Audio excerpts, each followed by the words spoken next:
Hello everyone here. Welcome and thanks for joining us for today's webinar called Ctrl+Alt+Del-Hate, the Future of the Far Right and Combating Reciprocal Radicalization. The COVID-19 pandemic has spurred conditions of uncertainty that suggest a period of impending decline and frustration.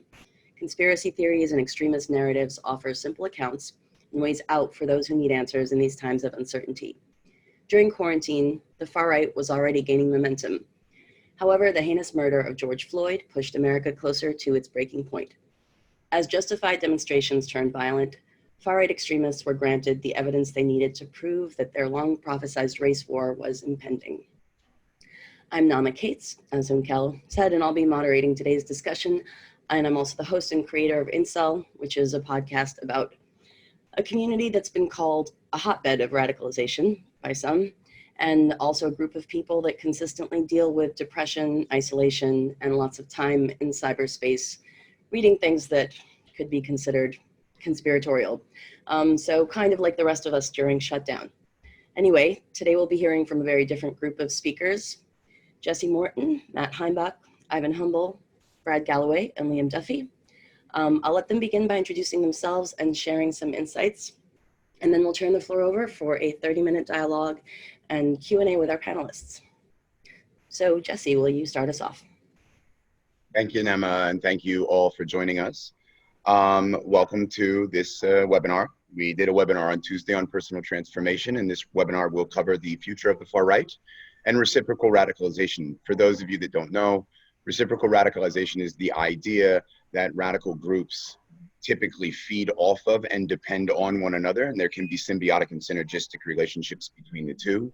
And there's a very limited conversation about how the recent things that we're witnessing may indeed fuel far right-wing extremism. We have very interesting speakers today that can give us all unique, nuanced insights.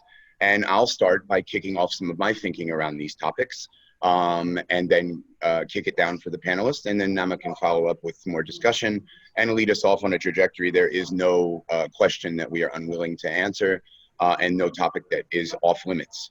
So I just want to say that before we start. I mean, I think what we see happening in front of us right now is certainly indications of the further fragmentation of the social fabric of Western democracies. Frustration, hyperpolarization, and one of our mandates is not just to focus as an organization on hate and extremism, but also to concentrate on the ways that hyperpolarization and polarization feed radicalization, which is a cognitive process, and then sometimes take the tipping point to violent extremism. And if a very low base rate of radicals go on to become violent extremists, then we have to differentiate between the two. We also have to understand that the tipping point toward violent extremism often occurs in a context. So the context that we see formulating in front of us right now is quite contentious, quite problematic, and quite conducive to a situation that we may have to act proactively to address. Parallel Networks has been working for 2 years to prepare for this situation. We very much saw the state of November 2020 as a probable breaking point, but we did not factor in COVID. So I think that the processes are accelerated. And so as far as like what we can expect from the far right, we see it formulating. There's a lot of concern with the far right. There's very limited talk about the way that far leftists, and particularly the extreme far left, is feeding into their narratives. But essentially what we have is we have a breakdown of the movement that is oftentimes conflated and looked to be one uniform collective, the far right. Well, what does that mean? One of the things that I've been honored and privileged to engage in recently is a podcast that you can find online with Matt Heimbach, the speaker that will follow me up, called Take a Walk on the Right Side, where we look at the ideas and we distinguish between white nationalists, patriot movement, civic nationalists, those that have grown frustrated with the government, believe the government is coming to take their guns, believe that there's ultimately going to be a war between the people and the government. And then what we have, this new phenomenon of neo-fascist accelerationists. And one of the interesting developments that occurred over the last few days that I think is indicative of what we can see with regard to extremist groups moving into more extremes, but also tactfully adjusting to the current context, is the announcement that Atomwaffen Division, a organization that started on the Iron March Forum in 2011. This was a online discussion forum where the far right was able from all over the world to sort of transnationalize its ideology in a period when no one was really concerned with white supremacy. No one was really concerned with neo-fascism. And out of that movement came a whole bunch of splinters, a whole bunch of different organizations. And I would say that Atomwaffen was one of the most provocative and most successful. Well, couple months ago, the federal government in the United States of America arrested most of Adam Waffen's leadership and figured that they had dismantled, by decapitating the head, they had dismantled the movement. And a few days ago, they actually came out, those that were leaders that were not arrested came out and announced that they have rebranded. They've rebranded and they have become a National Socialist Order.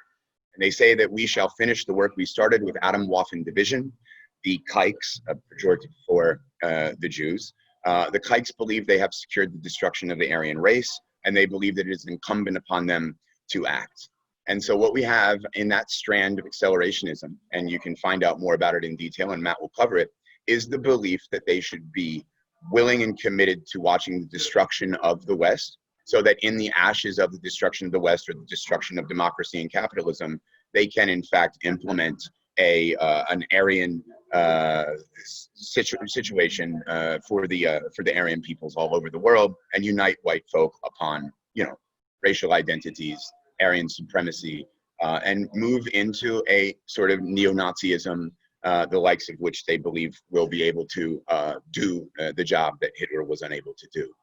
And I think that what we need to consider with regard to these developments is something that became very apparent to us in the era where we were primarily focused on the threat that was posed by jihadists. We constantly tried to approach the situation as if we could arrest our way out of the problem, as if we could investigate our way out of the problem. And every time we would decapitate the leadership, we would think that Al-Qaeda would disappear, only to be replaced by an even more virulent, even more extremist strand. And I really think it's indicative of the fact that you cannot address the threat posed by violent extremism unless you think of it holistically and you create opportunities to address primarily the ideas that drive the movement, and to create spaces where people can engage in dialogue and discourse that keep extremist movements on the fringe. So that comes into question about reciprocal radicalization, which also taps into my experience as a jihadist, because reciprocal radicalization was a term that was also formulated when we were first starting to study phenomenon associated with radicalization and violent extremism. And the idea was that the jihadist had carefully and skillfully fed off of the far right, helped to create the far right by provoking and antagonizing Western democracies. And we're waging a war of attrition that would ultimately bankrupt Western democracies by polarizing the countries that we live in. No one yet, until today, this will be the first time that we'll hear that term applied to the reciprocal relationships that are formulating now between the far left and the far right. And I would end briefly by opening up the discussion and passing off to Matt with the notion that what we may well be witnessing, because we don't in the West have long historical memories, is an ultimate victory for Osama bin Laden in his grave. In 2004, when we invaded Iraq, Osama bin Laden said that he was waging a war against us like he waged against the Soviets in Afghanistan. He was going to lure us into wars abroad so that he could disintegrate us economically.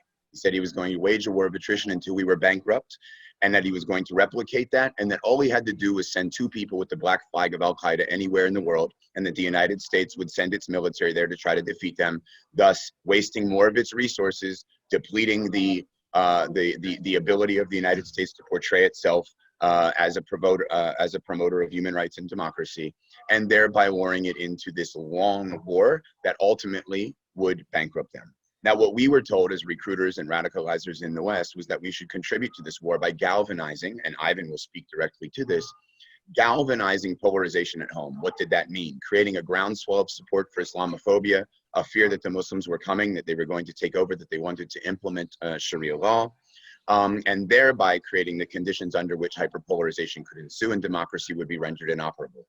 I would say that they had a 20-year plan to bankrupt us. We're 18 years in, and we really need to think about the next 2 years as potentially fulfilling their ultimate objectives.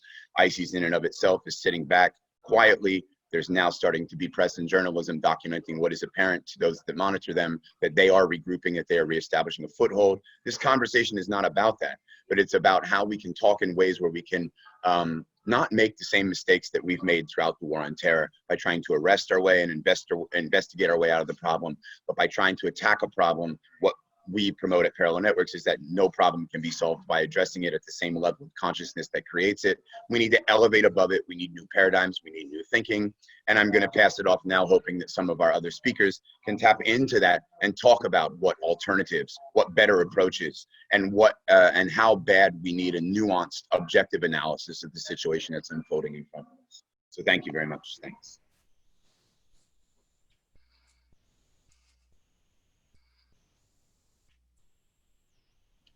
Naama, Naama, we you're can't muted. hear you. Got it, We got it. can't hear you. There we go. All right. Thank you, Jesse, for that slightly worrying introduction. I always get a little bit nervous when you start talking about Osama bin Laden being well on his way to winning that war, but here we are. So to take us to the next step, Matt, would you like to tell us a bit about your perspective? Sure. Thank you so much for the introduction. And Jesse, it's always interesting and informative to be able to hear your perspective. I just got a shill for our podcast real quick that everyone should go and listen if you want to learn more about what Jesse and I think about the ideological backbone of the far right and the current situation of the world. Check out Take a Walk on the Right Side. I have a lot of fun doing it. Hopefully Jesse does too. I think he does. But I want to talk today essentially about two different fronts. First of all, there seems to be this confusion, and it really goes down to journalists about like, where are the riots that we're currently seeing in the United States, not the Black Lives Matter movement and such, but specifically like it just hit the United States media overnight that we have these anarchists, right? Like the Secretary of State and DHS and everyone is talking about anarchists and Antifa and violence. And it really seems to have become this issue over the past, really since the 2018 election, when the Republicans tried to use it as a midterm ploy, essentially.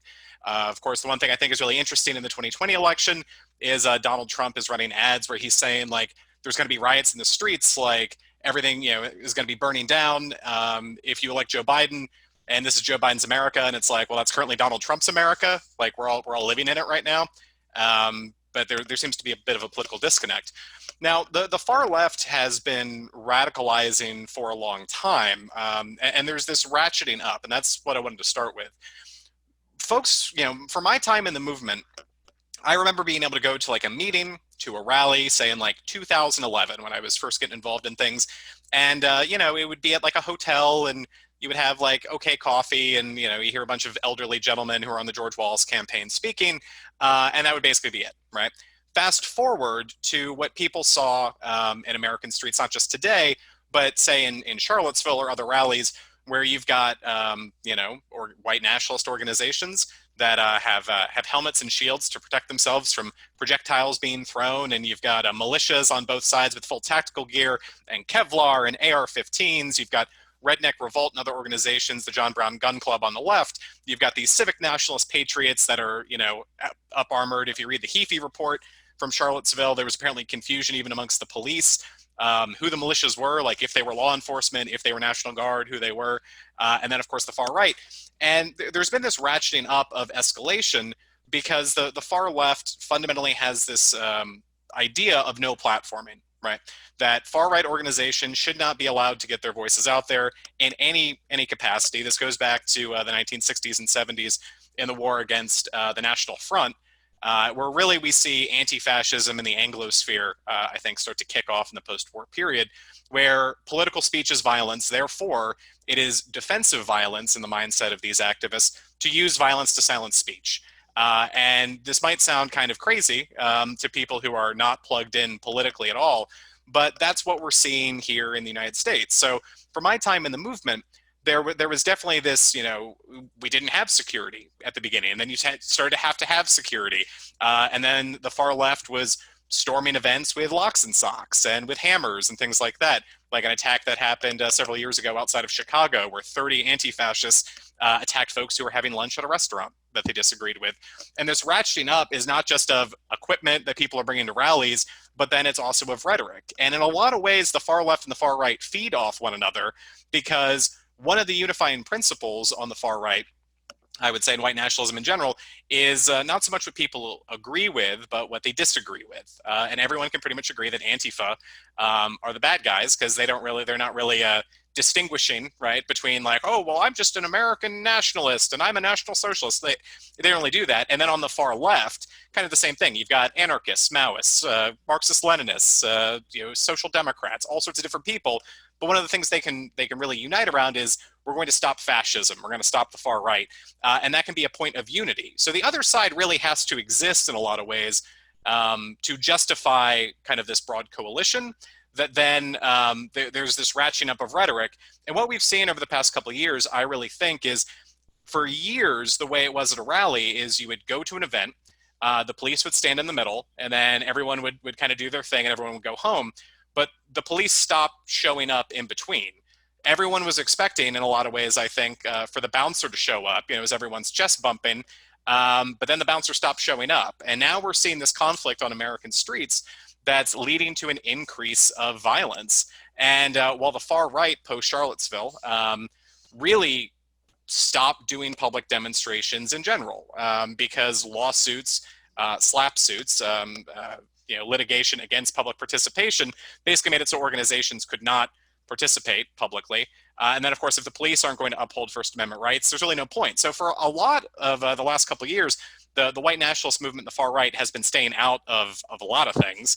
But the far left has had to continue to justify its existence. So that's why we see this shift towards Donald Trump as a fascist, Donald Trump as a Nazi.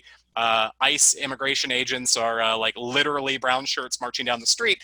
And that's, I think, a big problem. There's got to be this continuing justification for this militarism. So I think we've got a big problem in a lot of ways where people are justifying increasingly violence that's becoming normal. And this goes into, it's not just cancel culture, but the idea of no platforming people you disagree with. And by lumping everyone in together, that's a really big problem because essentially you're handing the victory, in my opinion, to the most radical fringes, the Adam-Waffen division fringes. Because if you can't hold a demonstration, if you can't go hear a speaker, if you can't get a book published, host a website, sell a t-shirt, have a podcast. I mean, if you can't do any of these things, and the most radical section of the movement says, there is no solution, you have to use violence, that's the only way we're going to fix this problem is we're going to crash the plane with no survivors, then what is the argument fundamentally against them? Right? Like if there's sections of the movement, and we can see this overseas, I know some of our other speakers are going to speak about overseas, but we can see with organizations like in Greece, like Golden Dawn, they've been dealing with a trial for years. And some of the most allegedly radical members have split off because the parliamentary process where Golden Dawn got elected to parliament, they were the third biggest party. And then essentially all their political progress was just knocked out and they were being sued and arrested and all sorts of things that people split off to form really like violent street gangs. We've seen that in Slovakia. Kotleba, one of the nationalist parties there, has been dealing with trying to be banned for a second time. And we see the same sort of push that when you cut out the ability for people to organize peacefully and democratically in a society to get their voices out there, then that actually gives a victory to those that are interested in violence. It's a justification to say there's no point in trying to work within the system because the system is fundamentally against you. There is no exchange of ideas. Let's go shoot up a mosque. Let's go shoot up a synagogue. Let's set off a bomb. So long story short, I know I went over my time a little bit and I apologize. I think we've got a big problem in America when it comes to oversimplification of political movements. When it comes to the kind of transnationally, we've got this issue of where the accelerationists, the violent individuals have won the argument because the crackdowns from big tech, from governments, and then from social institutions against anyone who expresses a politically incorrect idea on issues like immigration or Zionism, things like that. If everyone's all lumped in together and people can't organize politically, can't get their voices out there, and there's this violence being brought by the far left, again, justifying their existence and the ratcheting up of rhetoric, it's going to keep handing victories to the most radical fringes instead of allowing us to be able to sort out issues in a peaceful, productive way. So I think we need to pump the brakes, understand what's going on, and stop handing victories to the most radical wings by allowing us to discuss ideas and really, I mean, it's multifaceted, and also legitimizing that human beings make up a variety, every political movement, and they've got legitimate grievances that bring them to any part of the political spectrum and try and fix deep-rooted problems. So until we do that, I think we're going to keep seeing more violence, and innocent people are going to die because politicians and big tech companies and many others are too weak and lazy, and journalists too, to find out what the truth is and to be able to try and actually work to solve problems instead of getting a 10-second soundbite on the 6 o'clock news. So thank you guys. I really appreciate it. And hopefully that was helpful. Thank you, Matt. That was very helpful indeed. I think that's part of what we're trying to do with all this media, graduate from beyond the 10-second soundbite. So maybe take it over across the pond. Liam, are you ready for your rant? I know I am. Yeah, I'm going to try and dial it down a bit though, but if that's all right. No, don't. Hold on. Just going to turn this up a little bit. I'm going to apologize in advance if an ice cream van pulls up right outside my house, but you'll hear a nice little creepy tune selling kids ice cream right outside. So I feel a little bit of an odd one out on this one because, you know, I'm not, I would never call myself a specialist on the far right or white supremacy or anything like that. I'm going to apologize in advance if there's group names that are unfamiliar to me, but if I'm allowed, I'm going to just kind of talk through some things that are really concerning me as a kind of lay person and as an outsider. My work mainly focuses on Islamism and jihadism and how that relates with counterterrorism policy in the UK. So yeah, very much an outsider compared to the knowledge we've got on the panel, but there's enough worrying me that I feel comfortable ranting about. Some of which Matt just touched on actually. So I think Jesse mentioned this when we were kind of warming up. So the people who'd been let in already.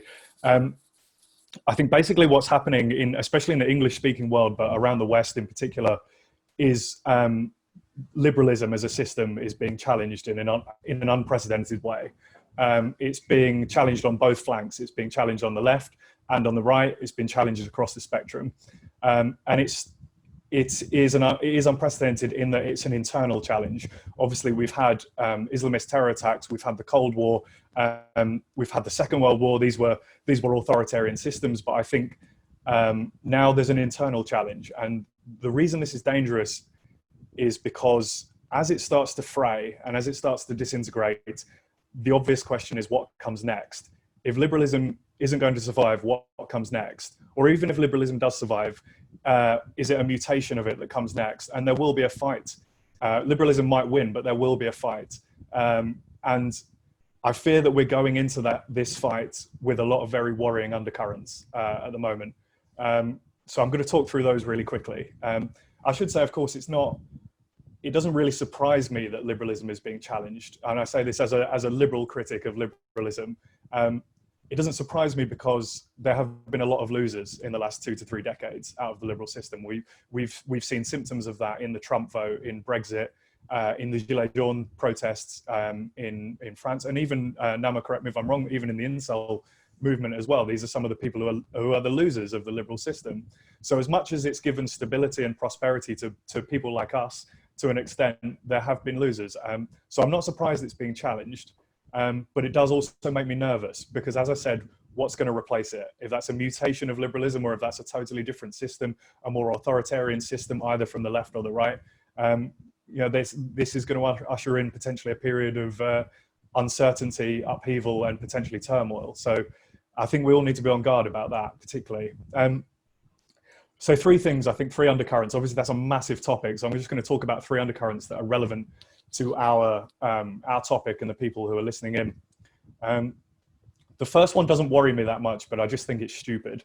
I would argue that we are in the middle of a moral panic about white supremacy. To the point of, obviously, we've got people on this call who are former members of white supremacist groups, but we've also got, we've got ordinary people. I don't know if people saw the Atlantic article by Yasha Monk. We've got ordinary people losing their job for flashing the OK symbol.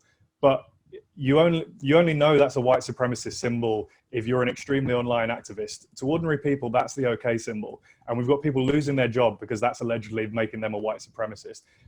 We've got the media collapsing into an inferno for 48 hours over some army cadets making the OK symbol at an Army-Navy American football game. Allegedly, this was white supremacist infiltration into the military. And you know, this all just to me points to a really dangerous dislocation from reality. And it's being fostered by these kind of moral entrepreneurs on social media. And where these social media activists go, traditional media follows. So we have this 2 to 3 day cycle of just an inferno, which is just impenetrable to anybody on the outside of it. But I think where I'm going with this is as much as it doesn't worry me that much, it's just a bit silly. You know, I'm looking down the list of names on this call. There's more knowledge on white supremacy and the far right on this call than probably everyone with a blue check next to their name on Twitter. So I think people like us need to really inject some reason and rationality into the debate on white supremacy and far right, because It's just getting out of hand. And Matt touched on this, dismissing conservatives, Republicans as white supremacists, and entire states like Florida and Alabama are like white supremacist states and things. And I say this as someone observing from across the pond. It's just silly. So I think we need to really inject some reality, and that's our responsibility as specialists and experts on this subject. The second, more worrying development that comes with the third is, so we've seen in the last few weeks, however you want to call it, there's Antifa in the US, but we've seen groups of people take to the street in the UK and in Europe as well. There's a movement, and Wes Yang, the American journalist, calls it the successor ideology, and he calls it the successor ideology as in what comes after liberalism. And so to touch on what I was saying before, and it's kind of come from the left, but it's incubated within the left, and it's taken to the streets, and it's dipped its toes in the water of political violence. There's been obviously rioting, there's been attacks on police officers, there's on both sides of the Atlantic here, and there's been attacks on property. Nothing, we're not talking about mass casualty terror attacks, but we're just talking about early flirtations with political violence. The real problem is where Islamists and the far right have committed acts of political violence, there's been utter condemnation across the spectrum. Where this movement has dipped its toes into political violence, it has received widespread cultural backing. And this is a huge problem. I'm not talking about just a few fringe people. I'm talking about the New York Times, the Washington Post, the BBC, the Guardian. Violence is self-energizing and self-sustaining. And if this movement flirts with political violence, there's two things happen. One, the use of political violence as a tool is increased in salience. So it's incentivized. If their demands are being met by turning to violence, then violence is more useful as a tool for these movements. The second thing is a vacuum is created. When we don't enforce the rule of law, when we sanction political violence for certain causes, a vacuum is created. And the worrying thing about that is, even if you support this cause over here, the worrying thing about that is anybody can fill that vacuum. And we saw exactly this happen in London a few weeks ago. So we saw the rule of law not being enforced for a few weeks when statues were being torn down, because obviously we've, for some reason, got to interpret what's happening in America through a British lens. We saw British statues being torn down for some reason. And the police couldn't enforce the law, and there was no leadership on it. So that basically sent the flare up to the far right that said, you can take to the streets as well. So what happened? 2 weeks later, the far right took to the streets and started attacking police officers, started rioting. And guess what? As we all know, the far right is more violent than the left. We know that, right? So, to many people, this was shocking, but and I can see some people on the call that I spoke to about this. To the rest of us, we could feel this coming for about 2 weeks, that the far right are going to take to the streets in response. So it shouldn't be surprising. The third really worrying development, and I'll be really quick because I know I'm ranting on a little bit, is society is re-racializing. And we are heading towards a balkanization of racial identity across Western countries. And again, I think it's mainly come from American campuses, but on the other side of the pond, we have to go along with it as well. And it's not the anti-racism of Martin Luther King. It's not the colorblind universalism of Martin Luther King. It's splitting people up into identity categories, which, Jesse, I know you'll speak about how important identity is to Islamist and jihadist movements and any extremist movement. It's splitting people up into white, black, Jewish, and this is a really dangerous ethnic balkanization. So it's not the anti-racism of Martin Luther King, it's the anti-racism of corporate human resources consultants, if I can be as uncharitable as possible.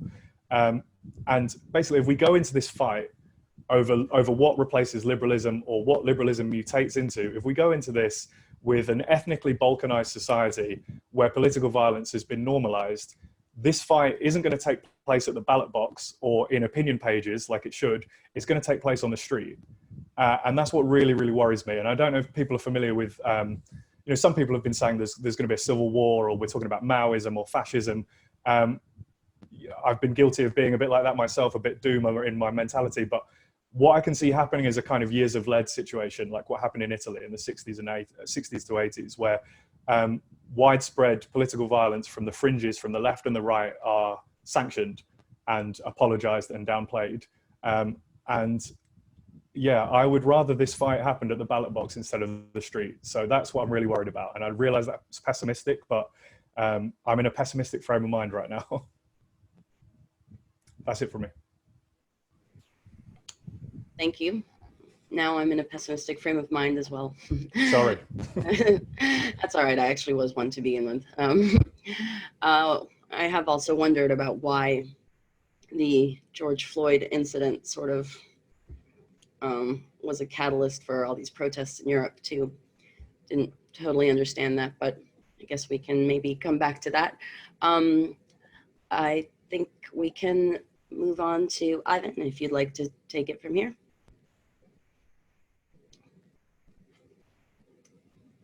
Hello, Ivan? can you hear me? Yeah. There you are.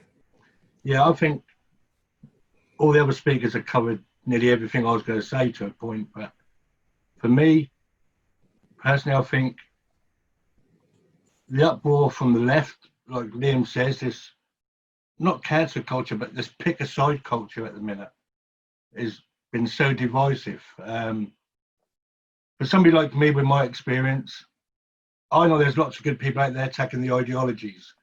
My experience, my passion is the people on the fringes, the people that are getting caught up in this labeling, mass labeling that's going on. So I live in a 99.9% white town. So as you can imagine, some of the conversations I've had to have recently have been pretty intense.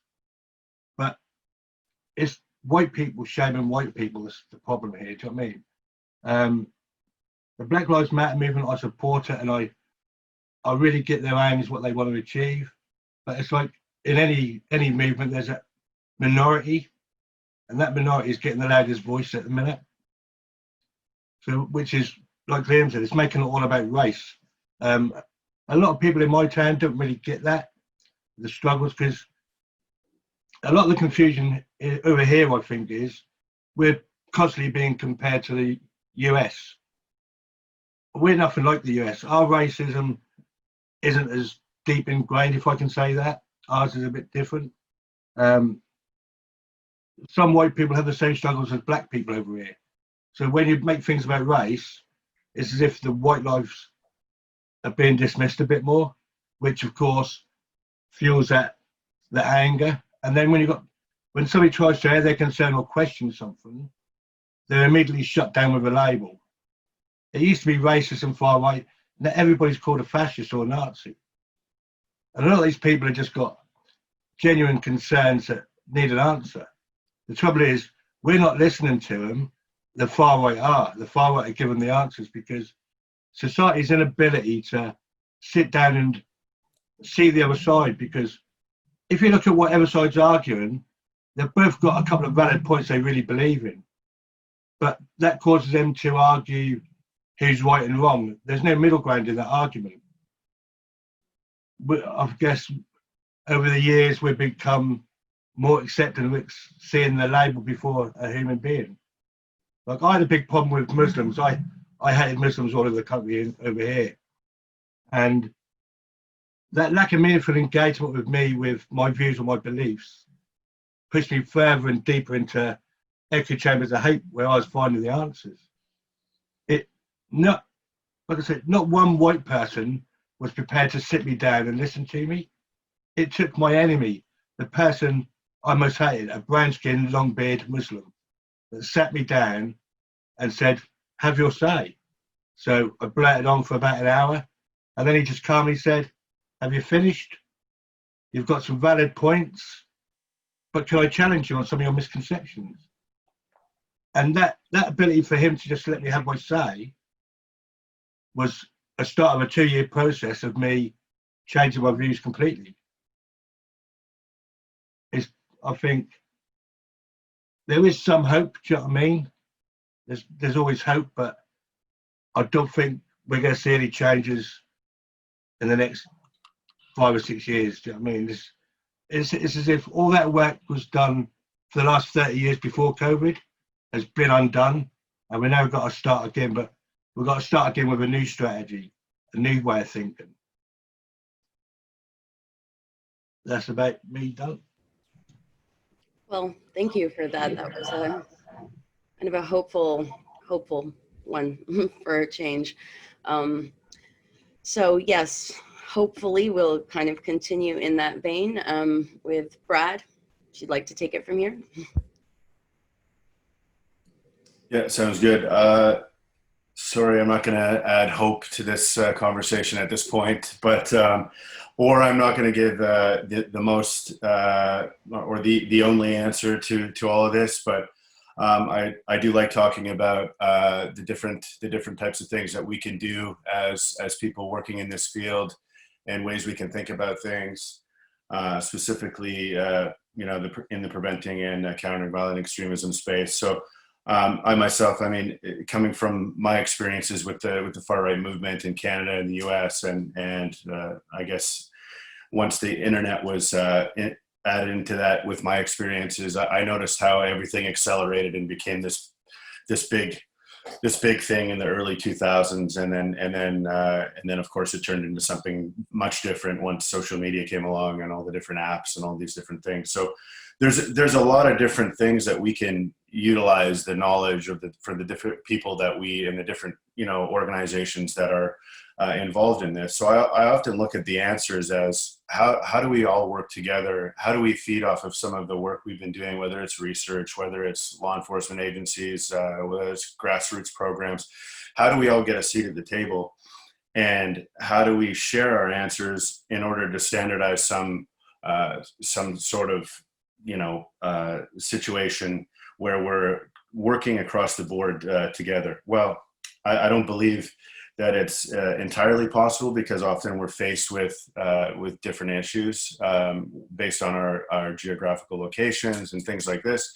But we definitely want to be at least trying to think forward. So some of the key things that I notice, or definitely other people have shared today, is that extremists, they want to accelerate each other, absolutely, without any kind of other argument. So we need to understand that as people that are looking back on this, that they want to see the destruction of society. I don't care which era of far right or violent extremism you're coming from. That's how we've got to look at these things. And this is one of the most ultimate breaking points, I think, that I've seen, at least in my life, with coming to civil unrest, with coming to the breakdown of society. I can remember hundreds of conversations that I had with people while I was in the movement about, oh man, wouldn't it be great if all the different facets of society just turned on each other and they just canceled each other out, and then we could carry on with our stuff that we were planning to do. And this is kind of like, as I've seen in online in some of these Telegram areas, and this is like they're just watching with a bag of popcorn as everything breaks down. So that being said, we need to stop their celebration in some way or another, and try to work on these multifaceted answers and how we look at these things, right? So what are some of the ethical answers from programming? We've looked at from the early developments of CVE and PCVE, like we've learned some valuable lessons about, you can't CVE a community. You've got to start looking within the community to try to learn from them, to develop out programs from the ground up, not from the top down. So we've learned some things about that. We've also learned that perhaps people who have experiences such as a lot of the people here can play active roles in helping other folks leave these types of movements behind.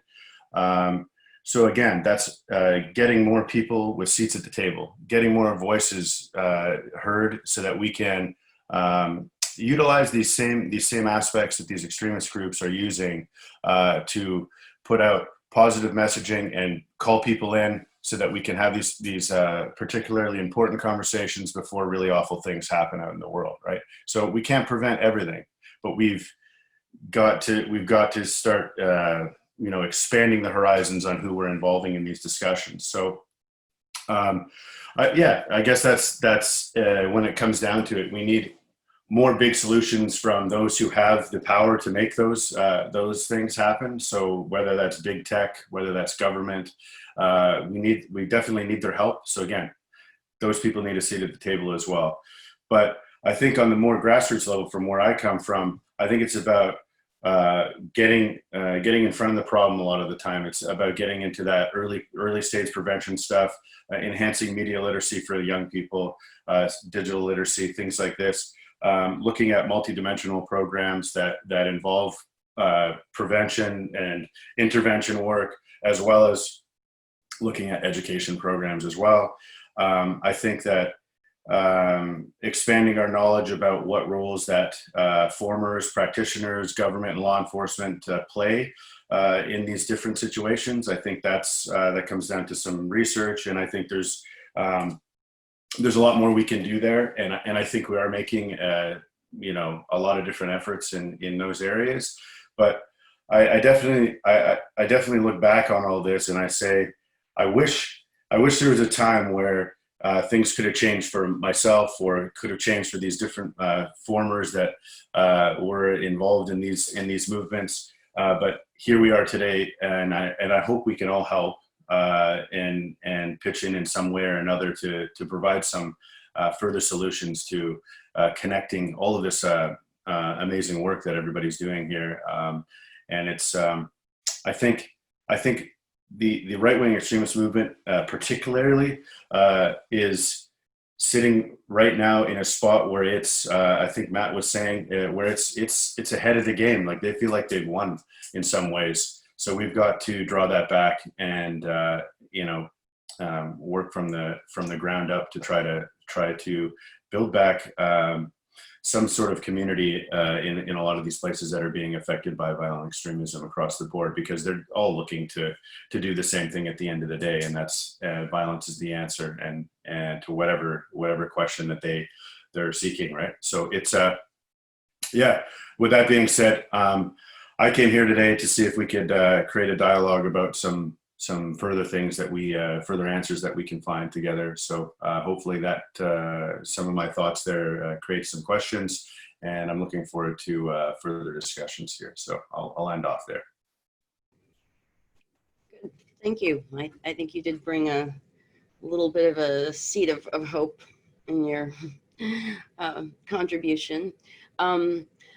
I'd like to sort of start by just pointing out that I think we've got several different generations of former extremists here on the panel.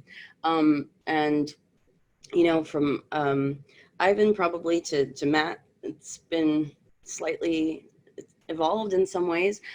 So I'm wondering if, I think there's probably no one here that would disagree that social media and technology have played a role in changing the way we communicate and changing the way extremist narratives are delivered and consumed. But maybe if you could talk a bit about whether you think, and maybe starting kind of with you, Ivan, that there's a different sort of feel or a different goal, if it's more, much more violent today in sort of the new iteration of the far right.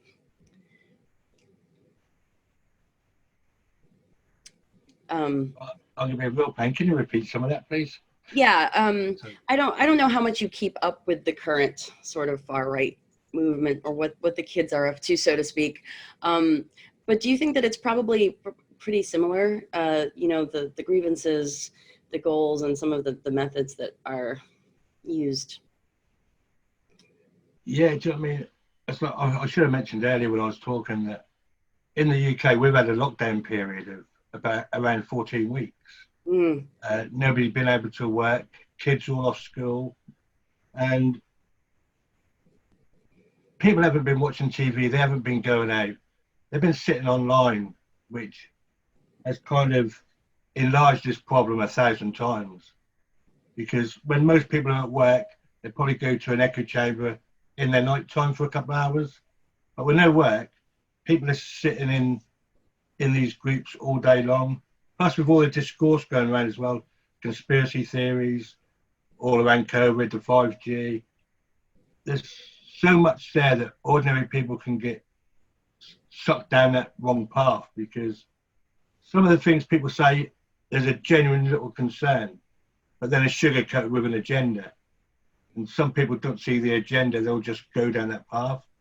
I think the online space is where the work needs doing the most, because I think most of you will agree, well, maybe not you, Liam, maybe, because over here in the UK, if we go outside where we live, walk around, we don't see that division like you're seeing in America, really. Do you know what I mean? We see a lot of the division online. And I do think part of the trouble is nowadays is people is taking that threat from the online space and making people think it's in the real world. There'll always be haters, don't get me wrong, but I just think that amplification from the online to the offline world is dangerous. Yeah. All right, I just wanted to note for anyone in the audience with questions, please use the hand raising function. You should see it by your name if you kind of pull up the participant list. And if you do have a question, please raise your hand so that we can address and answer it. While everyone is coming up with their questions, maybe Matt, if you can kind of pick up from there as the I mean, I'm old in the movement now. Like, I mean, I remember when I started getting involved, you know, I was a teenager and you'd show up at a meeting and like everyone had been on the Wallace campaign in like 1968. And, you know, people are like, whose grandson are you? Like, whose son are you? And it's like, I just believe in this. And they're like, that's really weird. You know, like, why are you here? Like it's not a family tradition. I was like, no, I mean, and that was kind of the start, right? So when it comes to violence, I think the internet and social media in general has done two very divergent things that aren't really talked about. Like the American white nationalist movement for a long time, like for a long, long time, was really like gutter white supremacy and like American imperialism and like a flag. Like you think like the 1920s Klan or the 1960s Klan, that was like, we're going to blow up a church because like black people want to sit at the same lunch counter as me and stuff. You know, they want to sit on the bus. Let's go like hold a riot or whatever. I mean, up to the early 2000s when you've got, you know, really when Pastor Butler dies of the Aryan Nations, when Dr. Pierce dies of the National Alliance, and kind of like all those old school groups fall apart. And there's kind of like this vacuum for a while. And then we see the rise of the internet. So the only people that like, in my experience, that kind of hung on with the movement were like Klansmen, but they're really disconnected from anything that's like more of a family tradition in my experience. Some of the skinhead groups, but that subculture really died away as most of the people like got old and had kids and dropped out, or got shows on MSNBC, you know, but that's like only one guy. But, you know, then we see like kind of the growth of the alt-right in the early 2010s. And I mean, the thing for me when I got in was like having access to materials that were not just like propaganda from the 1980s. I remember when I started my white student union at Towson University, there was no like leaflets or propaganda or stuff I could use. I had to go back and use like a 25-year-old National Alliance leaflet of like a white woman to be like, support white students and hand that out, because like there was nothing, like nothing had been created. It was just an intellectual desert for like decades. Like how many times can you listen to like songs by Lanzer or like Johnny Rebel, like that have been around for like a long time? There was nothing being created. It was really lame, and it was all like reactionary white supremacy. So we kind of started creating this different thing, and you can see, I think, in terms of like the ideology, one of the interesting points is having access to things outside of America that especially were being translated from European sources or were becoming available that just didn't exist. Like a Klansman in 1985 only had like 3 mimeograph leaflets he could get from like his local chapter of whatever.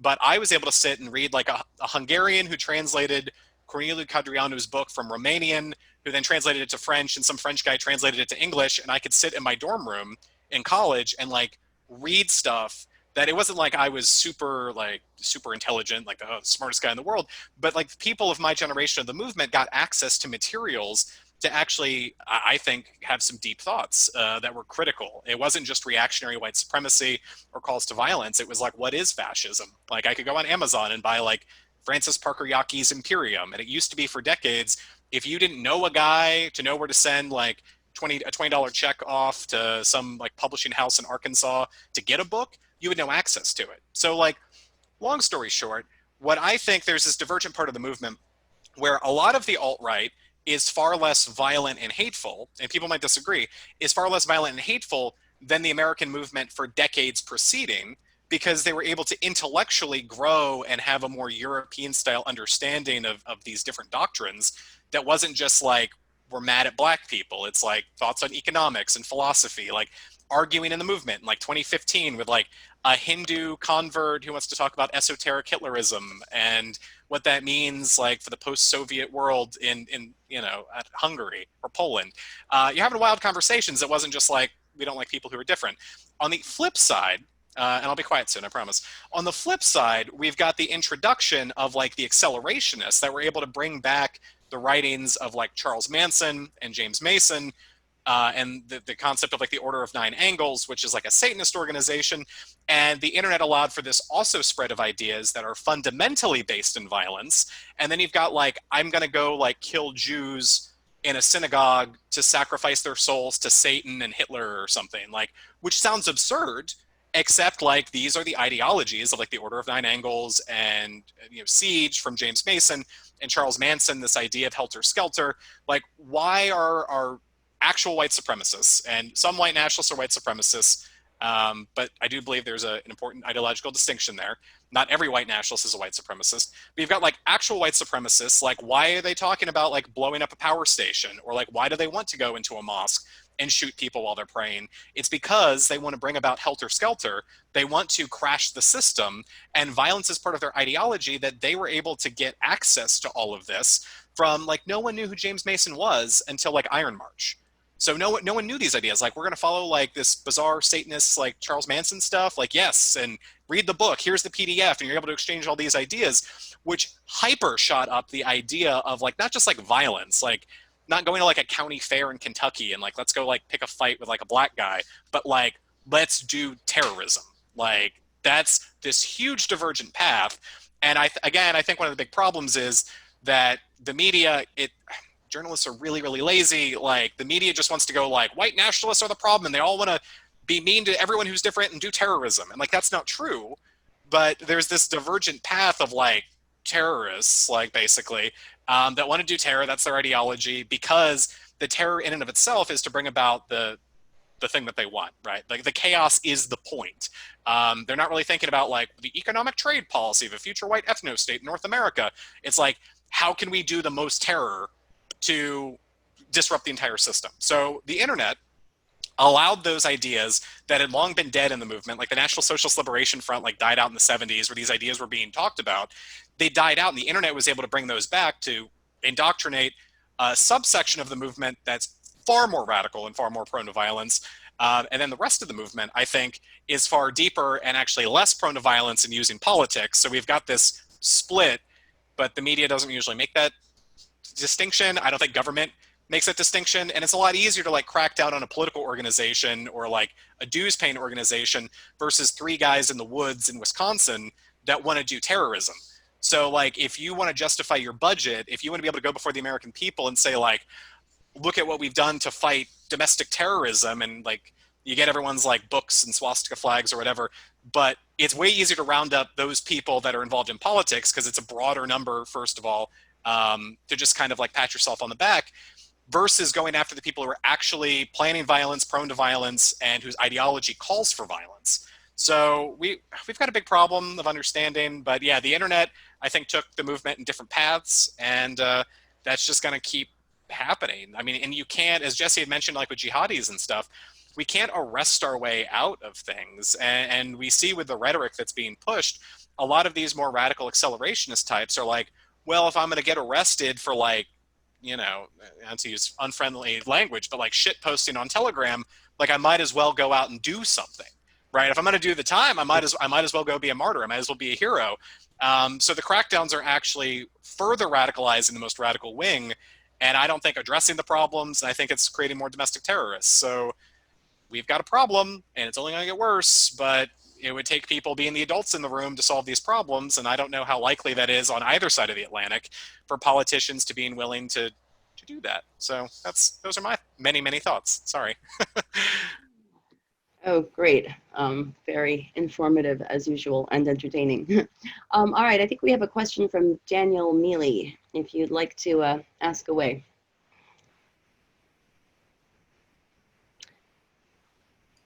Daniel perhaps is muted. Oh, there we go.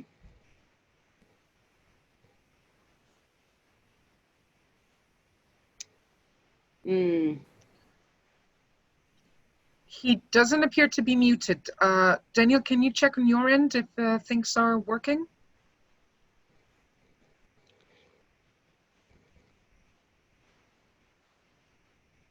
Maybe just not ready to ask the question.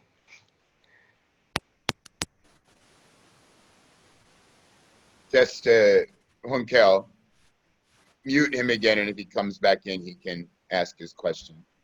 Okay. Ask to unmute. Naama, we can just move on with you continuing to follow up until he can take the mic. Okay, sure. All right, so I was going to ask a bit about, you know, what our thoughts are about, you know, I think a lot of people have spoken about the sort of lazy job that journalists have been doing. And Liam, you talked about the moral panic about white supremacy. We do have, as you said, some experts on the topic here in the room. So I kind of wanted to touch back on that from both the formers and the practitioners and the journalists here, and maybe starting with you, Liam. What do you think the actual threat is in comparison to how it's being presented to the public? Well, I can't speak too much on the actual threat level, particularly in North America, because, you know, in all honesty, I don't know the threat level. I can see as an outsider there really are a number of white supremacist and kind of neo-Nazi groups. My issue is, I'm sure people will have caught the fuss that happened with NASCAR recently, where there was supposedly a noose found in one of the black drivers' garage. You know, not to comment on the ins and outs of that. I think the FBI determined it wasn't a noose, but like you saw the commentary that came after that, and this is from like New York Times journalists, was saying things like the entire sport of NASCAR is a white supremacist sport, and it's like this is just really like grossly irresponsible. And I've seen like a Pulitzer Prize winner, no, a Nobel laureate, sorry, saying the entire state of Florida are white supremacist Trump voters. And it's just, you know, like, I mean, I don't even have to know the threat level in the United States or North America to know that the entire state of Florida and the entire state of NASCAR are not white supremacist.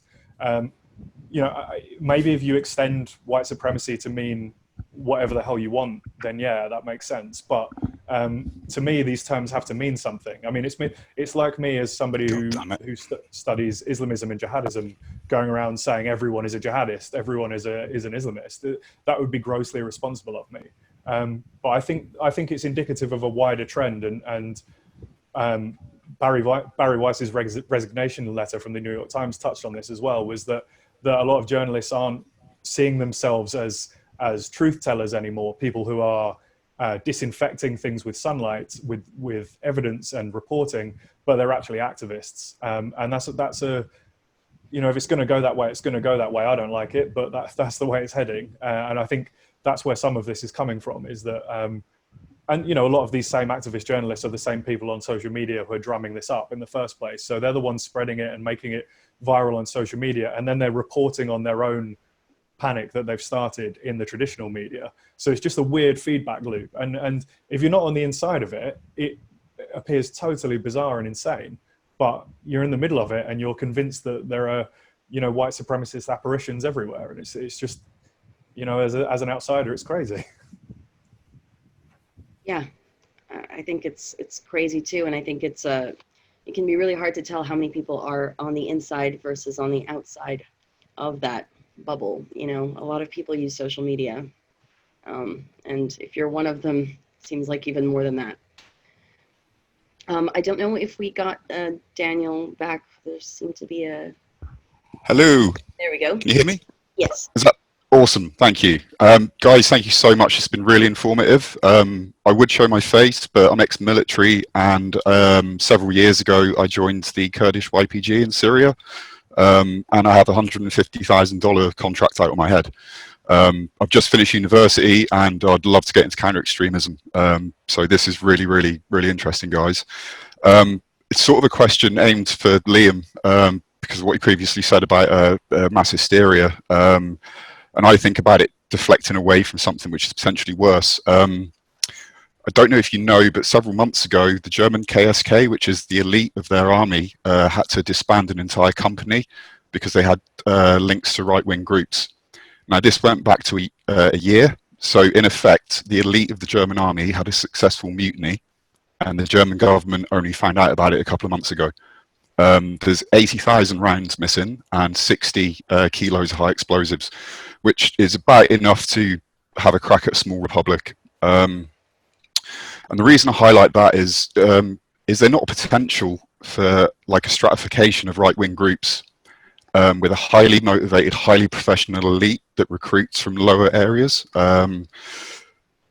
Just maybe as a thought experiment, but it seems to me that there's certainly a concerted effort to get into military, whether it's for the type of intelligence that these guys have access to, obviously the training, counterinsurgency, that kind of thing would be useful, but you could obviously understand why they won't just pick anyone to sort of join this sort of stratified group. So I'm just going from my notes, but yeah, if you guys could sort of ruminate on that, that'd be really helpful. I'd love to hear your thoughts. So thank you. Thank you. So was the question about whether this kind of the widespread panic or the moral panic about white nationalism or white supremacy is a deflection from actual state-run operations? Oh no. I mean, is the sort of moral hysteria that Liam mentioned, is it really deflecting public attention away in ways where it's not really useful, like people doing okay signs, Yes. when there is an actual effort to try and infiltrate an elite, whether that's at different levels of the military or whatever? And I think The deep it means state. people are chasing shadows rather than seeing the actual threat. Mm-hmm. Got it. Yeah. I'll jump in and feed into Liam on this, if you don't mind. I think that there is an inherent bias not only in the media, but also in the field of counter-extremism studies, which has been pointed out quite a long time ago, but has never been actually adhered to and adopted. That is, there's a very serious distinguishment between radicalization as a cognitive process and violent extremism, which is mobilization support for or engagement in actual violence. And a very low base rate of those that are radicalized go on to become violent extremists. When you have a broader social discourse that implies, whether it realizes it or not, that those that are radicalized are one step away from becoming terrorists, it makes very serious problems. Because what it does is it galvanizes the us versus them mindset and serves to create a situation where the pool of people that you're monitoring and you're concerned with is much larger than it needs to be.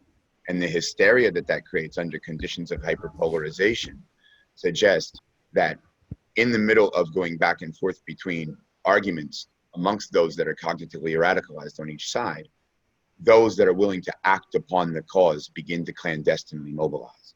And as Jeff Scoop will tell you, as Matt Heimbach will tell you, and as others that were actually in the movement will tell you, that there's been a long process of infiltration in order to get training by joining and enlisting.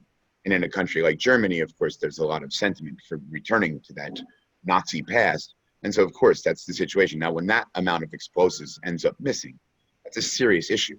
But we've seen this repetitively with regard to the base and the Canadian that was running the base, that was in the military, and recent arrests with regard to someone who was belonging to the Order of Nine Angles, who is literally trying to coordinate with ISIS in these situations. Those are the things that we really need to focus on. And the Yeah. only way that we can focus on them is if we're able to distinguish between the field of cognitive radicalization and the field of violent extremism, not just when the experts say, because the experts right now are academics. And they're sitting on campuses where if they say anything about left-wing radicalization and how it might feed the far right, or if Yeah. they're able to sort of deconflate, right, and look at the nuances of the far right, then they themselves will be at risk for being canceled. And they themselves will be at risk for losing funding. And we saw this with the jihadists. We saw this with the jihadists where you were not allowed to talk about the grievance that was foreign policy because it could impact your ability to get funding in the space of research. But when research and those in the academic circles, right, are consulted with regard to the media, and when it trickles down into the general population, the way that it's portrayed, it becomes really, really problematic because the general populace doesn't see this stuff every day. We watch this 24/7. We're in these rooms, we see these things formulating. But the general discourse is really very much a reactionary position that's largely based on the left, in the United States at least, on getting rid of Trump. The idea that once you get rid of Donald Trump, everything will resolve itself. In fact, once you get rid of Donald Trump and the left-wing protests quiet down because there's no longer corporate funding and it all goes to Joe Biden's PAC to get him elected, that's when the bombs are going to start to go off. And that's the threat that we should be focused on as a society. And unfortunately, what we don't recognize is that if we concentrate on radicalization and sort of conflating everyone on the far right altogether, we replicate the same mistakes we made with jihadists, which allowed us to transition into a period where we promoted lone wolf attacks in order to get around the fact that the hierarchically top-down structure that was Al-Qaeda was now becoming an ideology and a movement with one message. Do whatever you can wherever you are, and preferably go out and kill civilians in order to further fragment the society. Now, when you talk about the percentage of Muslims that live in Western countries, 1% to 2% of the population in the United States by best estimates, much lower than that when you talk about mosque practicing Muslims, we still were able, my organization, operating very, we should have had much less impact, but we were very crafty at using the internet, was connected to 15 different terrorist plots just from espousing an idea that was compatible with the First Amendment because we were able to portray all Muslims under a threat. It forced pushback from the Muslim community against countering violent extremism initiatives, stigmatized an entire population, and made everyone in the general radicalized, cognitively radicalized movement, which there was a lot of sympathy for the foreign policy grievance, feel like they were silenced, and allowed us to pluck them off one by one by getting them into contact with emotional messaging that seemed to be beautiful, that seemed to be powerful, and nasheeds coded with beautiful images of hadith and conversations about the beauty of them. Once they got into our echo chamber, which now the algorithms that drive social media facilitate, we had them where we wanted them and we could take them through further down the line towards violent extremist action. We're going to make the same mistakes. We already see them coming. And so, Liam, I guess with a more sort of specific conversation about that, I'll kick it off to you, and then maybe Matt can give us an insider's account as someone who, was recently, Matt, apparently you were conspiring with RIM. You know all of the dirty secrets to this, but maybe you could give us some insiders background that we're not aware of. Thank you. Did you want me to jump in quickly? Yep. Yeah, I haven't got much to add, but Daniel, I know you and I have spoken a little bit over Twitter DM, I think, about this. Yeah, I think your point's spot on. I think, and I did catch that story about the German elite army unit, and obviously that's extremely, that's terrifying that a faction of the elite German military broke off and had a kind of white supremacist or white nationalist neo-Nazi coup within it. And yeah, I think that what your question gets to the heart of my point is if we're calling Brexit voters and Gilets jaunes and Trump voters and NASCAR fans and entire states white supremacists, then we're not accurately diagnosing the threat here. So yeah, I haven't got much to add apart from that. I agree with you, Matt. Daniel, sorry. Well, to go on, and thank you, Jesse and Liam, that was really good. Real briefly, I mean, for me, my question would be to Daniel, how hardcore are we talking about this army unit? Because I mean, in Germany, the bar for being considered extremist is the alternative for Germany, the AfD, where a wing of the party is being observed by the secret constitutional police that exists, because basically their position is we think immigration is too high. So, I mean, the question of, again, like we feed into this media narrative of like, I mean, yeah, there are individuals who exist on like the nationalist scene who like want to do terror, want to steal Semtex or whatever and do stuff.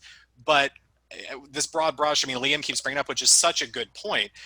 The idea, like, did the elite, unit in Germany, were they making jokes about Muslims that might have been really politically incorrect? Like, were they sharing German historical comments, or did they make like Hitler jokes? Like, or were they planning to like overthrow the republic, right? Like, the problem is the way it's reported is always going to be the same. Like, a Hitler meme is literally like everything I don't like is Hitler, right?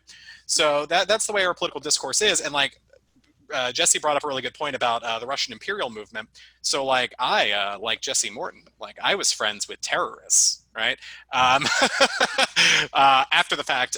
So like the Russian imperial movement got declared by Mike Pompeo to be like a terrorist organization. And like when members of RIM, before they were declared this, came to the United States, we did a lot of really radical things. Like we went to the Country Music Hall of Fame. We had barbecue. We went to Civil War battlefields. We went to church, and we hung out. And like they played with, the guys over there like played with my kids and like threw a ball and stuff like that.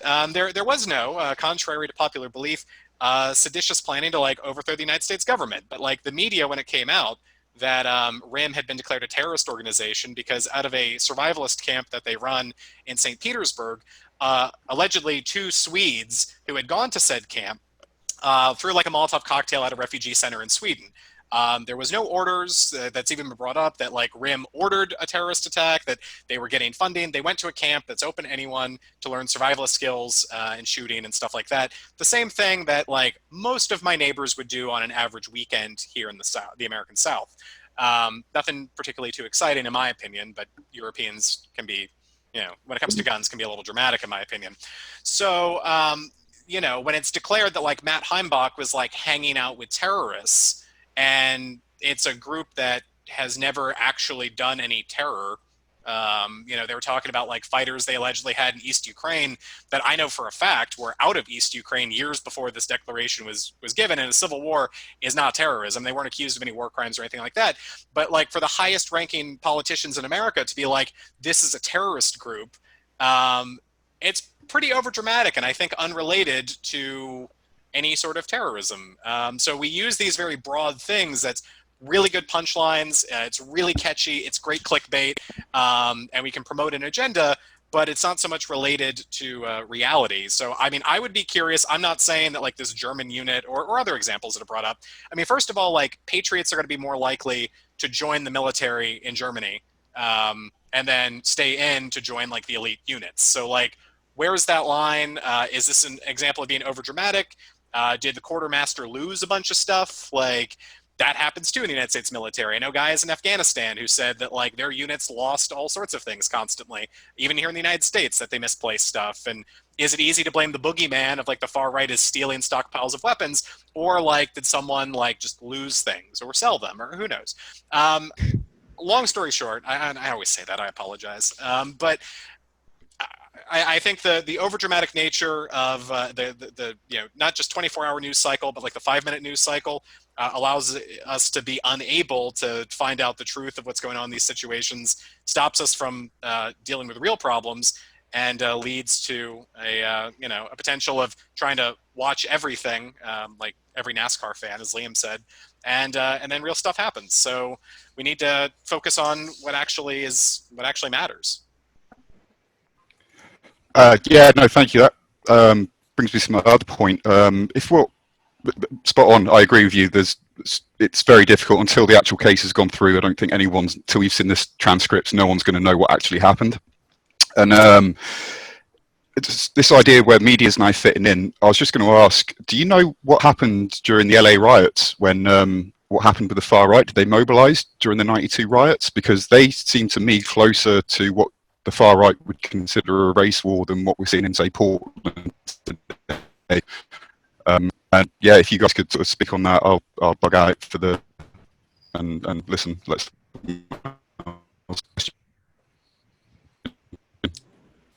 I mean, just to jump in for what I know about the '92 riots. I mean, I was one, so it's historical.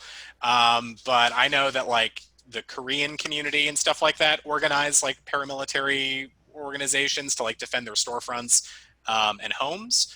And I mean, it seems kind of similar to like after Hurricane Katrina when neighborhoods came together and things like that. To my knowledge, the '92 riots, there was no like organized white nationalist, white supremacist, far right or militia things. You know, but just kind of like community defense, and that was across ethnic lines. So that's my understanding on the '92 riots. Okay, thank you. I don't know if anyone else can respond to that, but we are coming up on our time soon, and we've got a couple more questions. So next will be Emily Drew with a question, and then Julie Hawk. And before I turn them over, does anyone else have anything to add about the '92 riots? No takers. All right, Emily, you're up. Hi. Is it working? Sorry, I'm just checking Zoom. Oh, brilliant. Hi everyone, my name is Emily and I am a Fearless outreach worker for Surrey. Most of you probably won't know what that is. Fearless basically is the youth service of Crime Stoppers in Britain. So if you want to report a crime, you can do it anonymously and there's no way anyone will find out who reported that crime. I predominantly work with young people. And personally, I have a degree in war studies and I'm very interested in this. But coming from my work perspective, I'm running workshops on crime prevention, covering loads of different things, child exploitation. But we're seeing in Surrey, the county in Britain that I'm in, that there's been a rise in kind of extremism and radicalization of young people in the county, mainly towards the right, but also, you know, the left as well. And I was wondering if you had any tips or tricks of things that I could include or do in my workshops that would help deal with that with young people. Great question. Brad, since you spoke a bit about this, maybe you'd like to start. Yeah, I think there's, I mean, this is a wider discussion than any answer that I can give in the next like 2 minutes. But I think, yeah, like the primary prevention techniques, like getting in front of it and working with youth to, you know, help them understand what's going on out in communities, and media literacy, digital literacy, obviously teaching kids about, you know, the dangers of the internet, like not even getting into the points about violent extremism or those types of things, getting, you know, before that, there's all this other stuff that, I mean, for example, the other day I was just given an email that was about apps for kids where, you know, these, I guess, extremist recruiters were, you know, perhaps showing up within these, right? So, yeah, teaching our young people about,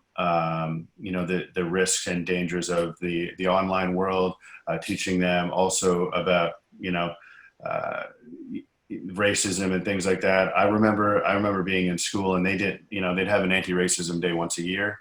So I think we should be talking about something a little more broad than that, so that people are aware of like what's going on out in the real world, not just like this idea of like, we're going to prevent racism and terrorism and violent extremism by having a conversation for 2 hours once a year. There should be programming in place, and there should be, you know, there's so many different things that I can think of that need to go in place. But I think one of the programs that I've worked with over here is sort of like having a dynamic online resource for kids that don't want to, you know, go to these in-person things, like having things that are anonymous, that they can do their own study or study at their own, you know, their own pace, things like that.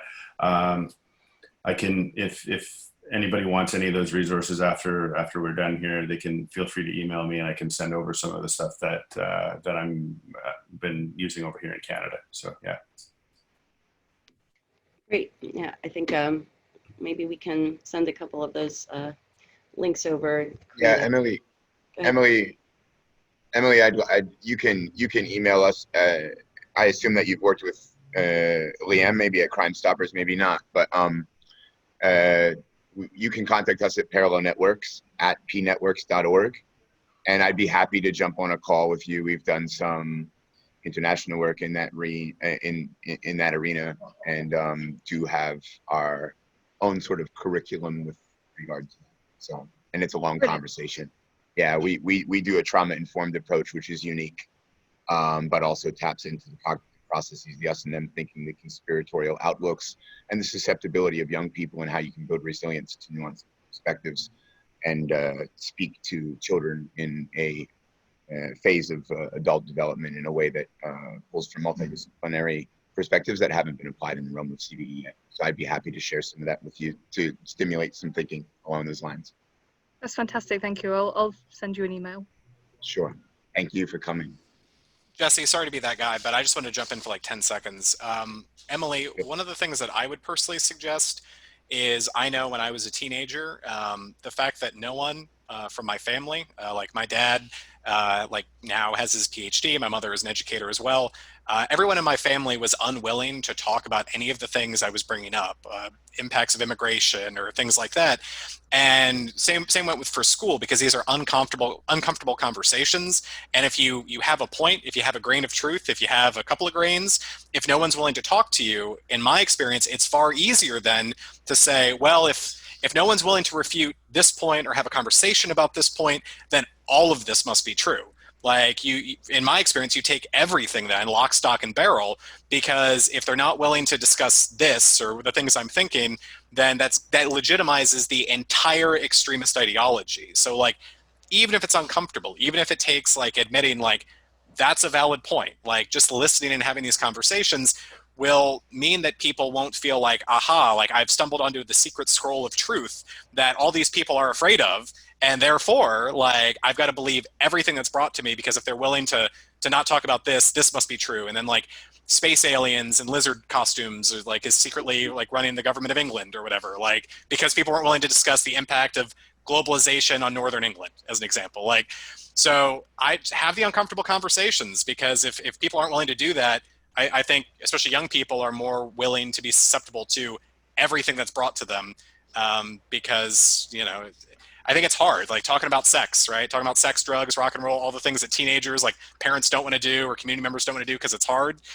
Extremism works the same way. So you want to have those conversations even if it's uncomfortable. So that's just my 2 cents.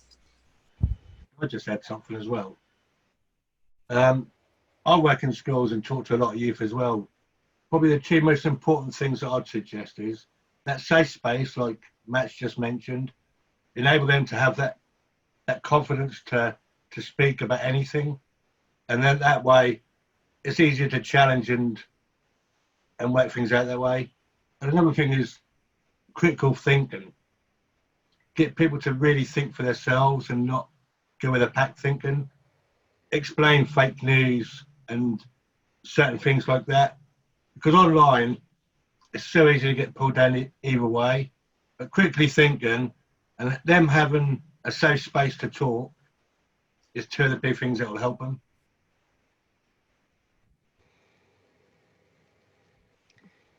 Great. Thank you.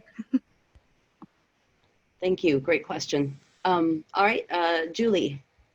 Thank you, and I know we're short of time. My question is regarding the cognitive process of radicalization, and we're working on a project here in the US that is trying to counter polarization through social media conversations on primarily Twitter and Facebook, but now adding Instagram. And our target audience aren't people necessarily that are creating or sharing radical content, but that might be encountering it and sort of nodding along, like they're just on the edge of that. I'm wondering if you have tips for these conversations that we're having.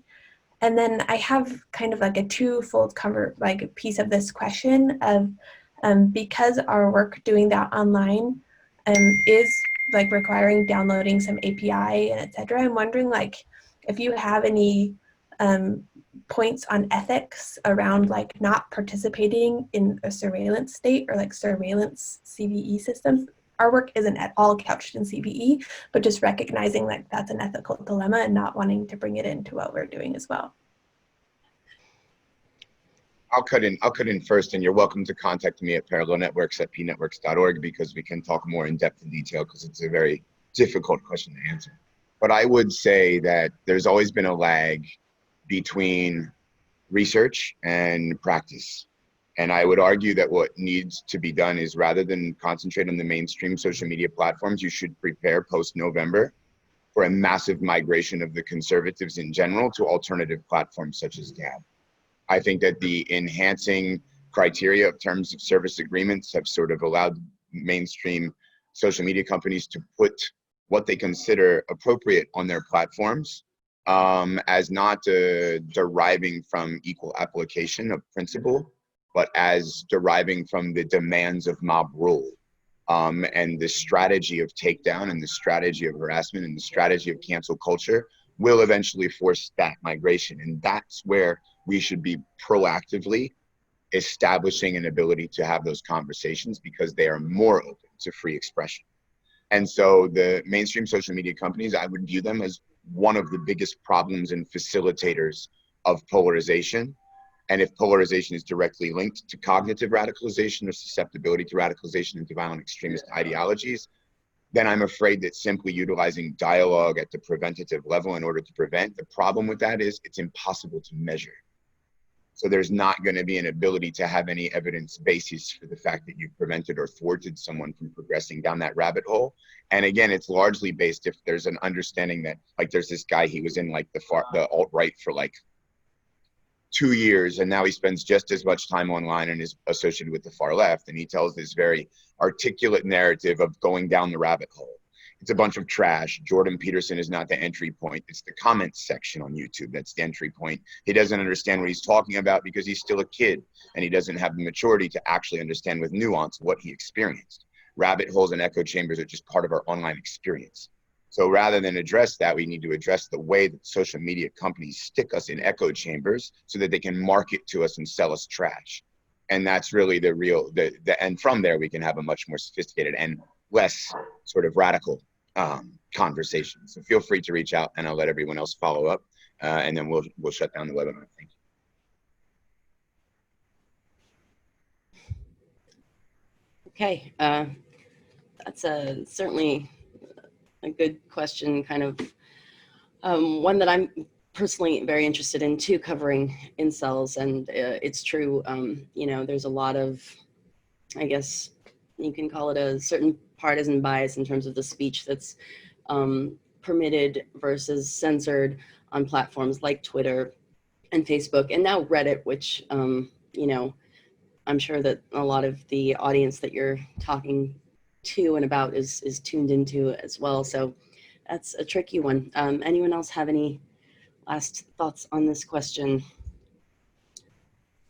Can I take a bit, it's not directly related to the question, but just prompted by what Jesse just said.